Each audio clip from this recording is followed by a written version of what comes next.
Welcome back to another episode of the Gig Harbor Flycast, and my name is Blake. I'm the shop owner, and I love to go on fishing trips, and I host trips all over the place, and many of you have gone with me. But one of the really fun things that we have started to do more recently is that we've been able to bring along some of our staff so they can have some of these incredible experiences as well. In the fall, we took a couple guys to Belize with us, Aaron and Jake, and then on this most recent trip to Hobosh, Mexico, we brought Jack Naughton, also known as J2 in the shop, and Doug, our shop manager. Doug came along on the trip last year, so this was his repeat trip going back to Hobosh because he was supposed to go to Christmas Island with me in April of this year, and that trip has been canceled for the 4th year in a row. And so I felt so bad. I'm like, Doug, come along to Hobosh. I'll pay your way. So in this conversation today, I sit down with Jack and we talk about what it's like to be on one of these trips for the very first time. He had never done any tropical fly fishing before and had an incredible experience. And if you're a newer angler or at least new to tropical fly fishing, you're going to learn a ton from Jack today in our wide-ranging conversation.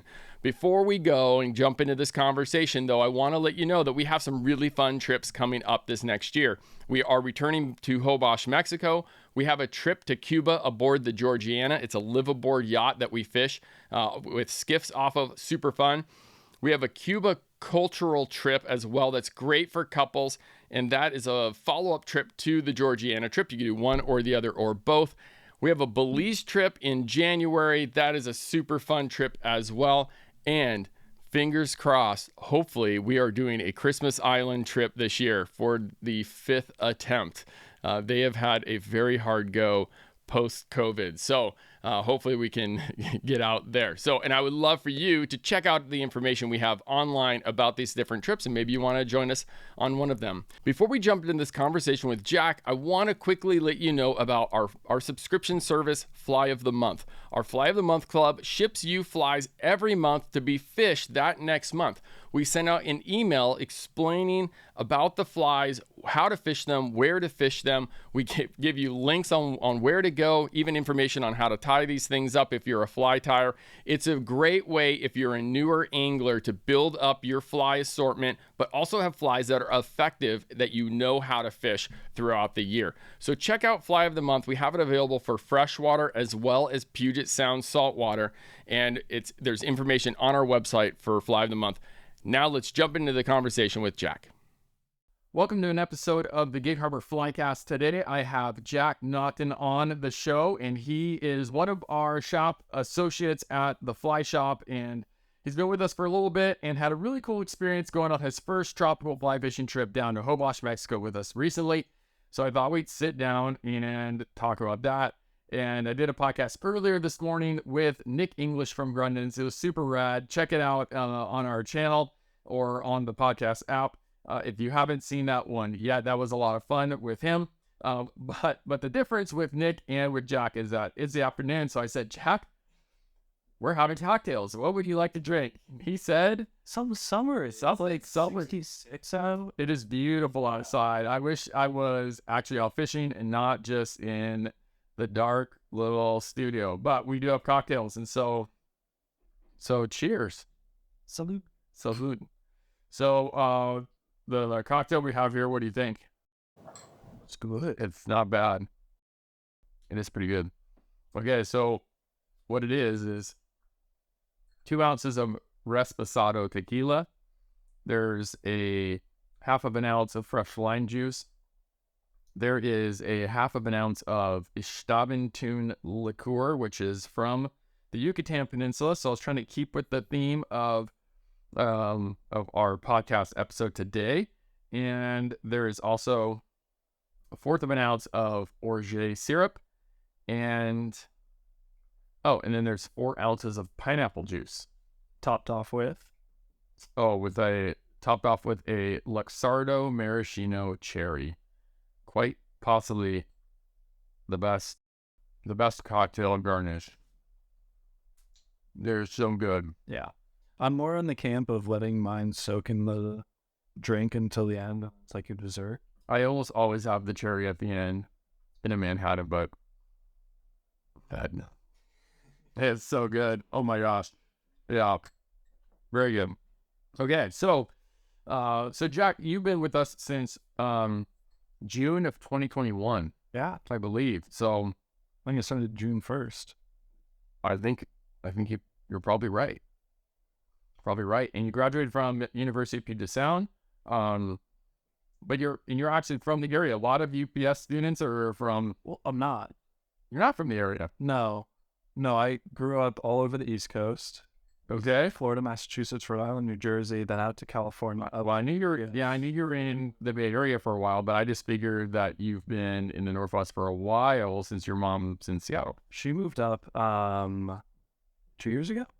While I was in school, my brother went to Seattle U, so I ended up here, and she was like, well, I want to be close to the boys, so. Kids have a gravitational pull. Yeah, and it's cool because my stepbrother on my dad's side also lives in Tacoma, so Okay. got the whole family out here.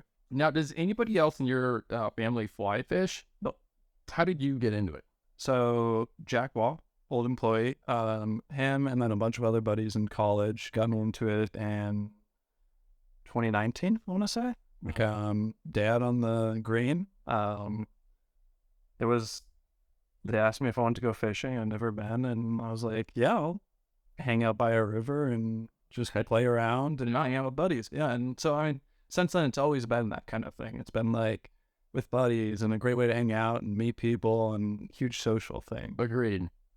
Same for me. I know some people, they love the solitude and the quiet and to just get away and just to go on and fish on their own. But I am way too much of an extrovert for that. Like, if I go out fishing on my own, I start missing people. Like, after a little bit, I'm like, I wish somebody else was here. Yeah, every once in a while, it's nice of like, you got stuff going on in life and you just need to take time to sit and think. And it's a great avenue for that. But 9 times out of 10, I'm always trying to find a buddy to go with me. Yeah. Well, we had a really fun social extrovert trip. In fall of 21, I took you and several of our other shop guys, three of the other shop guys, and we helped host the trip in Montana. And you guys hadn't been in Montana before, so it was an experience for you. But man, on the river, we had 2 boats. We had Doug rowing one boat, I was rowing the other boat, and I had you and Jack or Ike in the boat with me, and we had a guy with Doug, and Doug had his dad, and that was a good time, and that was a lot of fun. So you've gotten to do some really fun trips with us, and just learn a ton. It's amazing how much you learn in a fly shop. Yeah. I mean, like, that was a huge thing of me wanting to join, was like I was learning from college buddies and looking back at, like, my roommate was one of the guys that took me out that day, and so I go out fishing with him nowadays. And when he tries making decisions, I quickly stop him from doing that. But like, coming to the fly shop, a huge part of it was I wanted to learn how to fish. I figured there was no better way to do it than to fully immerse myself in it. Yeah, it is the full immersion. I think working in a shop, it's like you're on the accelerated path, and you get like 5 to 8 years of fishing experience, knowledge, like in maybe a span of 6 months. Yeah, like it's super crazy. And I know that like people that go guide in Alaska, or they go do like a very concentrated outfitter type thing, they have the same experience. Like, they learn so much in that one little time. Well, we just had this really fun experience going to Owash, Mexico, and so this was something that was new for you, and you learned a ton on that trip as well. And what were a couple of the takeaways for you? Because I think for some of our customers that are going to be watching this, maybe they've never done a tropical fly fishing destination trip before, and they might be incredibly intimidated by that. They might think that maybe their skill level is not high enough, their Spanish level is not good enough, that they're casting, their balance, or maybe they think that the fish are just like really tricky, or and so for those of us that have done these trips a bunch, like I kind of lose that perspective of what it's like for a new person. And so maybe there's some warnings, or maybe there's some encouragement that you could give to people that have never done that stuff before and are interested in maybe actually going on one of those type of trips. So for you, what were a couple of the things where you were surprised by it? You're like, oh man, this part of it was different than I expected, or was easier than I expected, or harder than I expected? Yeah. So I think breaking it into two camps of like fishing styles of like open water and tossing stuff into mangroves are like two totally different things. I expected sea run fishing and like really getting dialed on that to be like putting me in right where I need to be on this trip. And it did for a lot of it. Open water lagoons and like I wasn't great at sighting fish because that's not something we do here a bunch. But like casting to rolling tarpon, snook, like that snook shot, I was able to put it right there where it needed to be. So like that wasn't too difficult. Other than really making sure I'm strip setting, and I had a couple mistakes on that, but we figured it out. Welcome to the club. Yeah, we all, even with cutthroat fishing, it's a strip set. Yeah. But for whatever reason, I think the big thing is that when you feel a bite, and you know you're supposed to strip set, if you don't see the fish but you just feel the bite, the strip set is a lot more natural. Mm-hmm. The problem is you see the fish and your heart is pounding, and you see the fish eat, and it's just, you just want to lift up. You just want to like, It's like a flinch almost. It's just, so the trout set, I think it's because of the visible cue with the fish. I think that's one of the tricky things. So okay, so cutthroat fishing you thought was going to prepare you for this because the beach requires distance, and you end up just casting a lot, so you end up becoming a more you progress as a caster, so that part helped you. Mm-hmm. Yeah, the haul down, very familiar motion, everything like that. With the casting part, open water still will say like day one, first shot I took, hop up, jacks. Yeah. Heart's pounding, like these are the biggest fish I'd ever seen. They're going fast. So what we saw a school of Jack Crevalle, and they were probably about 100 to 200 feet off the beach, but in shallow water, maybe in 5 feet of water. And these fish, probably 200 of them, in a school, very, very tight school, and they were probably 15 to 40 pounds. So a lot of them in the 15 to 25 range. So they're very, very large fish. But, you know, if you're trying to sight fish and you're looking for a fish, and you don't realize that there's 200 fish together, it's crazy how they can hide in plain sight, because there's just a blob of them out there. Yeah, it looks like eelgrass or something. Yeah, it looks like a big patch of grass. It's like those are all fish, and moving along. It moved quick. Yeah, they're moving quick. So like up there, that's first time I've cast a 10 weight other than on grass. So made me realize should have practiced beforehand, which not a surprise. But like I was able to make a cast, had one of them chase it down. There was things that happened that didn't end up catching that fish, but like that was like my first step. And it's like, hey, what's up? We're in Mexico. So like once throughout the trip, I worked with the guides and like was able to get my cast really dialed, like 60 feet on maybe like a tire size. It's amazing. I mean, we did a 4-day trip. And it's amazing how much, when you're brand new to something like this, how much progression you can experience in such a short amount of time. And I think that that's even true for local fishing, that sometimes people, if they have too much time in between the days they go out fishing. We learned. Yeah. But if you're fishing a couple days in a row, or you do a trip locally and you're on the water, I mean, it's amazing how it kind of compounds on itself, And then something else that was really nice was like, it's not a very common thing, but I was able to fish with 3 guides. So I had 3 people to look at my cast and 3 different ways of explaining things, and that really helped.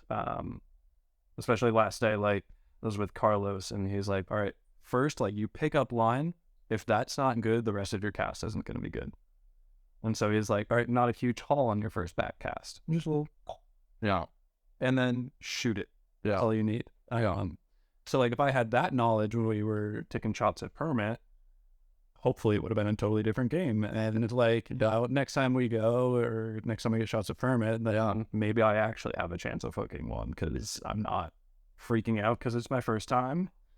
Well, we all freak out even after a ton of time. I mean, permit, they just somehow, they have like that freak out heart button. Like they know how to hit, but they're like, here's an angler, hit anxiety now. Like they just, yeah. We had a really fun day where we were on this flat and we are kind of working downwind. And it was, the bottom structure was very variable. There was kind of like these pockets with grass with these like little deeper troughs and stuff. And we couldn't really see the fish very well, but the permit would just be coming up towards us. That was the direction they were moving, up onto the flat. And Jack and I just kind of kept trading the rod back and forth with shots. So, you know, here comes two fish, and I would throw out a cast to them, and you know, they would, you know, I'd screw it up or whatever, and then I'd hand Jack the cast, and then here we see, you know, 150 yards away, where we see the wake. We're like, oh, here comes more, and then maybe it was like a school, maybe 4 or 5 or 6, or maybe it was a solo, and maybe it was a big one, or sometimes they're small ones or whatever, but then he would take shots at it, and then they would go, you know, go beyond us, and then, you know, we just kept. How many times we guessed 1,000? It was crazy. Like the fish just kept coming and coming along. Like we were just, let's stop on the permit train. Like we were just like going. I was scrolling through my videos when I got home, and I was deleting video after video after video of you taking shots. Yeah. And I was like, it hit a point where I was like, I'm tired of filming, and I put it away, and it must have been 5 videos that I deleted at least. I love to know that you know my pain just a little bit of editing down the YouTube videos after these trips. The amount of footage that we, you know, but like at first that we would do these trips and I would take some video and then I'd come back and I'd go to edit, or I'd give it to our editor, and when we had one at the time, and it would be, it would be like, it'd be good, but like, man, it'd be better if we had more footage. And so, you know, I just got kind of crazy with getting different footage and bringing different cameras and all this gear. And, you know, and now we're like, we have so much footage, right? Like, I mean, there's like 3 different GoPros going, and we got a drone, and then got the big camera and all this. And then I'd get back and it's so overwhelming. I'm like, oh, wow, we have like hundreds of gigs of video, and it's like hours of video, and shooting in 60. Oh my gosh. I know it's a little bit overwhelming. So it takes a while to just delete stuff, and then, you know, sample things, delete them, and then just try to find the good stuff, and then try to find how you want to tell the story of the trip, you know. But it's been cool, like past, I'd say 6 months or so, watching like you kind of change a little bit of direction or something like that, but videos have gotten fantastic, I gotta say. It's just time. Yeah, time spent. It's we just started doing these podcasts on video again, and I was editing one down the other day, and I'm like, oh, these are just so much easier to edit than going stuff about whenever someone makes a mistake. So I don't know, it's just it's pretty smooth and easy. Okay, so you know, the Hobosh experience, it was different out in the big water compared to back in the mangroves. What was some of the things about the mangroves? So that was way more similar to like the style of fishing that I do with like a 4-weight, when to just drive wide, and like because of the precision. And I never realized what it was gonna be like. Like I'd watched so many of those videos, and I never sat and put myself in the seat. Yeah. So like, I'd Val would see a fish, we'll say, right, and he'd be like, okay, cast there. And I'm like, wait, where? Right, like, and he's like, you don't see that? And I'm like, no, I wouldn't be asking questions if I did. 45-pound tarpon just hiding in plain sight in clear water. Yeah, I don't see it. Yeah, so like sighting fish, and then the whole idea of like the sidearm, and then our day with Val, that he's like, okay, take everything you knew about fly casting and break it. Yeah, we're gonna stop low. We're gonna let the line roll out. Yeah, we're gonna open up our loop. Yeah, just all these things, and it's like, yeah, so that we can try to get that fly under the mangroves, closer to the mangroves, and make a presentation where if we stop up high, which, I mean, as an instructor, the amount of times I've been asking clients, like, please stuff up high with the rod. Yeah. And then, you know, Valentine's like, you know, stop down low. Like, he wants a different angle on the line instead of it being horizontal. And it's not only to eliminate the flash of the line above the water that can spook fish when they see the flash, because as juvenile fish, you know, flashing movement, stuff like that above them is a predator. It's a bird, you know, and so, you know, we want to eliminate that. But the other part is too, as that line unrolls horizontally, at times, if you don't make the cast just perfect and let the fly drop to the water, if the loop opens up, the fly, as it's opening up around the loop, will come down and slap the water and makes a much louder splash. And so they're trying to eliminate not only the flash overhead, but they're also trying to eliminate that big splash and try to get the fly back in there underneath those pink croaks. Turns out they're in the actual roots as opposed to shooting straight into the branches. Yeah. I learned a ton. I mean, he was a great instructor, and I really like Sam Flea's crew. He's got some really good guides. They're very friendly and kind. They get really excited about fish though, right? Like, so I noticed that, like, I was thinking, depending on the day of what I'm doing, you got a different guide for each kind of day that I would pick. Like, Carlos is going to be my perfect guide. Because he's there, and he's talking to you the whole time. He's calm, and he's chilled. yeah. And then you're with Val, and it's so... Val's elbows in the ribs the whole time. I know. So much energy, and it's like, it makes for such a fun day of fishing, where, like, shots at snook, tarpon, ladyfish, like, all of that. It felt like a party day. Yeah. And then, like, we were taking shots at the permit. It still felt like a party that you're trying to do something serious at. And that was a bit of a weird thing, but, like, I loved the energy of it. It was so fun, and, like, he kept me up the whole time. There was one guide that I think you would appreciate. I think every person would appreciate. There's this guide in Cuba. His name's Rydell. And he does something that I've seen no other saltwater guide do. But I think every saltwater guide should do this. And I've kind of incorporated some of, like, what he does into like what I do out on the water with clients, just because this was so helpful. What he does is he'll stand next to you on the front of the boat right in the beginning of the morning, and he'll say, "Let me see your rod, please." And he'll grab the rod, and he'll say, "When I say 9 o'clock, this is 9 o'clock." And he takes the rod and he makes a cast. So where you're standing, he shows you where a 9 o'clock cast is. He says, "This is 10 o'clock right here. This is 11 o'clock. And he's like, just making casts. He's like, "I'm not going to tell you to make a 12 o'clock cast because I don't want to get hooked. 1 o'clock, I'm going to turn the boat, or you might have to back cast." And so he, like, breaks that whole thing down, and, like, he shows you, he demonstrates. And then he grabs the line, he pulls more line off the reel, and he says, 30 feet is right here. Pulls more line off there. It's like, 40 feet is right here. 50 feet is right here. I'm not going to tell you 60 feet. Like, he's great. And then, you know, so then he'll just put it on you and say, "When I say I see a fish at 70 feet, I'm not telling you to cast. I'm just telling you where the fish is. 70 feet at 10 o'clock. And then moving right. And then so you can look for it. He wants you to point to where he's trying to talk. He says, "Yes. Do you see it?" And then he wants you to tell him no or yes. And then he'll say, "Okay, cast." And then you know, maybe he'll tell you, "Okay, 10 o'clock, 50 feet, or 10 o'clock, 40 feet, cast now." And then he will make the cast and show you what a 40-foot cast at 10 o'clock is, you know, and he just does it. Does our expectations. And it doesn't take very long to do it, you know, but sometimes, you know, guides they have all different styles. And when it comes to sight fishing, some of them are very talkative when it comes to, you know, where the direction of the fish is at, or the distance. You know, some guys, they just, "Do you see the fish? Do you see the fish cast out?" You're like, "Dude, A mile of both. I know, which direction?" Yeah. So I wish more guides did that, like Rydell.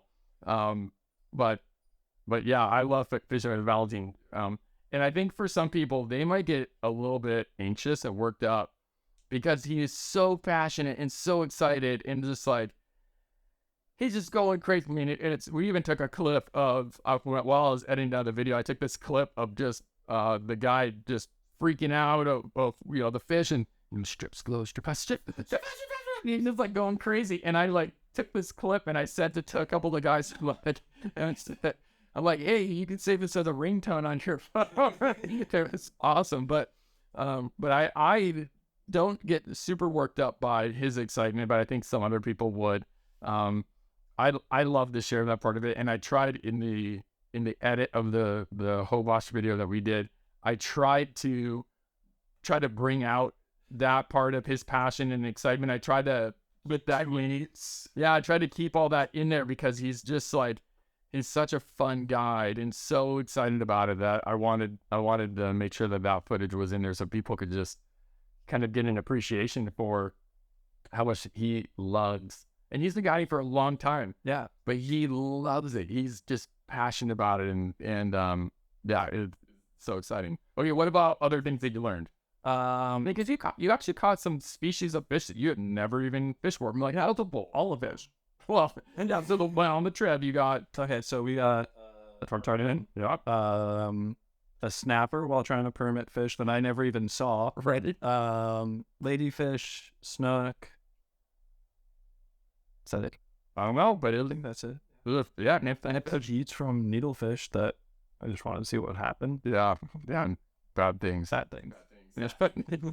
Fish, man, they're listening to be well. Like if you want to have a good time, do a Google on like needlefish injury or something like that. Like don't do that. Don't do that. Yeah, it's crazy. And those things like they're these long fish, and gosh, what do they look like? They look like a gar. Yeah, like an alligator gar, or like kind of shaped like a cuda. Like they're a long, skinny fish, and like tapers on both ends. Yeah, and they're fast, and they'll skip across the surface of the water like blasting fast. And like people have gotten on like their bill or their I guess it's a bill, like their mouth, like what would it be called? I don't know, but the front of them like stuck through their leg, or we saw one where it's like in the guy's neck, and it's like, oh my goodness, it's like. No, thank you. No, thank you. What are things about like Hobosh? Maybe you can talk about fishing if you want, but maybe just other aspects of, being in Mexico, in the Yucatan Peninsula. What was in Hobosh? What was some things that you thought were cool and sunrises? Oh my gosh, every sunrise probably made on the top 10 list. Yeah, those were incredible. The stars at night. Doug and I would go and hang out on the beach and just have a little chat at night, and to like sit out and be able to see it. And like there's still tons of light pollution behind us, but way more stars than I can see in Tacoma. Yeah. So that was always nice. Hanging out at the like club after fishing and just like shooting with the guide. Sampling sound. Yeah. That was always such a fun time. There was one time I was trying to find you guys after a day of fishing. You weren't there, and I figured, well, if Rooster's here, I'll know that. Or no, Val. Yeah. I'll know you guys are back, so I was just waiting for him, really. Yeah. Cut to me like spending an hour and a half there just by myself with all the guides and like telling fish stories. It was so fun. Yeah. So one of the things that I love about this trip is after the fishing, just getting to hang out at Sampley's house. People have beers and hang out and stuff like that. And his wife is so hospitable, and she's just incredible. She brings out all the spoon and stuff like that. But like I love avocados and I love guacamole. But the guacamole she makes, she puts the absolute perfect mango in it, and like I don't know what else is in there. But it is ridiculous. Probably a little bit of love. I don't know. I just want a spoon. I don't even need chips. Like, just give me a spoon. Yeah. And the crazy thing is like, she brings out this bowl of guacamole. And I swear it took 50 avocados to make it. Like, it is huge. It is a huge batch of guacamole. Gone in 10 minutes. Yeah, we're just like piling on the plate. And so the day that I was there looking for you guys, they made, I think called it aguachile, which was this platter, and it was lined with fruit. Yeah. And it was kind of like a ceviche shrimp, but it was like very small. Or man, I missed out. In half. Oh. And they had like habaneros and stuff all over it. You're killing me. This is not a story you should be telling me. I totally missed out on this. Yeah, you did. Oh no, I feel horrible now. But like that was so. I've been trying to find a recipe for that. So Well, we should have asked Sampley about it. It was just here. Oh my God, it's cool. Anything else about Vobosh that you want to share, or encouragement to people that are new, maybe newer anglers, or sometimes people go, "Oh, I'm not good enough to go on a trip like that." So thoughts? One thing I'd say is I've been writing up a blog post that kind of goes over like the whole experience day to day, going through like the successes, the failures, a little bit of a story. We will link that in the show notes and in the description, depending on if you're on a podcast app or on YouTube. We'll link that so you can check out his blog post on that. Yeah, so that's like one thing I'd say check out. But I mean, I've been fishing seriously for like 2 years. In total for like 5 years. I didn't fish as a kid or anything like that. Not on gear. Like fly fishing has been my intro to fishing. I figure it's still just fishing. You put the fly in front of the fish, you set the hook, you fight the fish. That's all there is to it. There you go. And so I came into it with oozing with confidence. And I figured like confidence is like what stops people from succeeding in a lot of things. Like if you don't have it, if you're questioning this, questioning that. And so I figured I'm not going to question anything. I'm going to come in saying that I'm going to kill it. I feel like I kind of did. Got a tarpon to hand day one. There you go. Doesn't suck. Doesn't suck. But as far as specifics, I'd say practice casting a big rod. Yeah. Throw some sidearm casts because that's predominantly what we're doing. Maybe a couple bow and arrow casts here and there if you don't know how to do wall. I honestly don't really know how to do that, especially with a 10 weight. Yeah. But I mean, bring sunscreen. Yeah. Yeah. Lots of sunscreen. Lots of sunscreen, sun protective clothing. Yeah. It's, if you haven't traveled much, a trip like the Vobosh trip is, it's a very cool trip. It's a cultural experience, but it's not so out of, you won't be so out of your comfort zone that it's, it's a comfortable trip. The food, the accommodations, all that kind of stuff. I would say that with some of the other trips that we do as well, would fall into that same category, not something to be afraid of. The Cuba trip that we do is definitely exotic. Like it's a pretty wild, cool trip, especially with the cultural part of it. But even then, I think people that have not traveled much just, can feel comfortable on that trip. Just the way that we have the trips lined up and organized. And so check out our website. We have some links down here below, and we would love for you to join us on a trip. And hopefully we'll see you out on a trip with us in the tropics. It would be, today is beautiful in Gig Harbor, but it's not always like it ain't always like that, right? So it'd be great to be be someplace sunny. I'm thinking Belize. Yeah. No, thinking Belize right now. Okay, Jack, thanks for joining us today on this episode of the Gig Harbor Flycast. If you haven't subscribed yet, make sure you subscribe so you get updated with all the other new stuff that we have coming out. We'll see you in the next one. Thanks. Now, real quick, before you go, I hope you enjoyed that conversation with Jack, and I just want to remind you to check out the information on our website regarding our upcoming trips for this next year. Perhaps you want to join us on one of them. And also check out Fly of the Month while you're there on our website. Our Fly of the Month subscription service is a great way to ensure that you have the right flies for where you're going to be fishing this summer.